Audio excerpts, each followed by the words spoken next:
Once upon a time, in a peaceful village, there lived a kind young girl named Cinderella. She was the daughter of a wealthy merchant who, after the death of her mother, remarried a woman with two spoiled and mean-spirited daughters.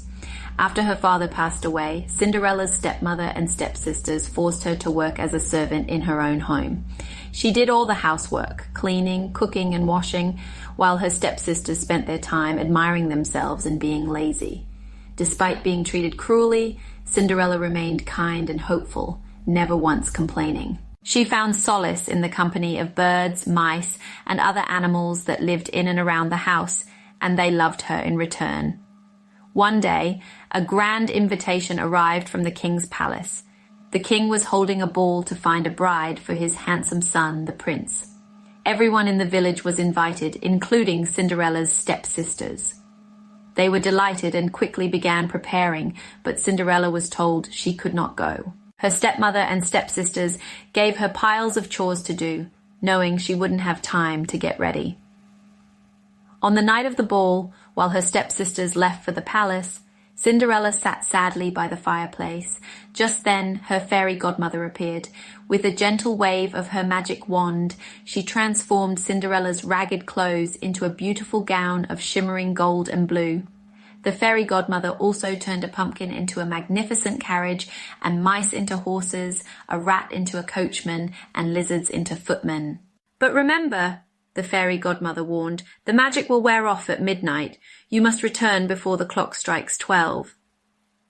Cinderella thanked her and hurried off to the ball. When she arrived at the palace, everyone was stunned by her beauty.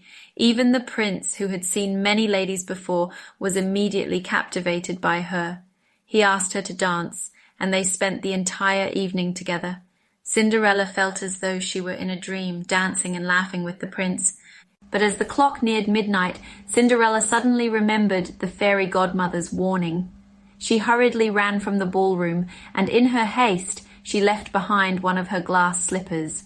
The prince tried to follow her, but by the time he reached the palace steps, she had vanished into the night. The next day, the prince sent his servants throughout the kingdom with the glass slipper, promising to marry the lady whose foot it would fit. When they arrived at Cinderella's house, her stepsisters tried on the slipper, but it was too small for them. Cinderella, who had been locked away in the attic, was summoned. The slipper fit her perfectly. The prince was overjoyed, and he took Cinderella back to the palace. They were married in a grand ceremony, and Cinderella's kindness and grace were celebrated throughout the kingdom. Her stepsisters, who had once treated her so badly, were left behind in their own bitter lives, but Cinderella forgave them, as she always had a heart full of compassion. From that day forward, Cinderella lived happily ever after with her true love, the prince. She never again had to work as a servant, and her gentle heart continued to shine, bringing joy to all those around her. The end.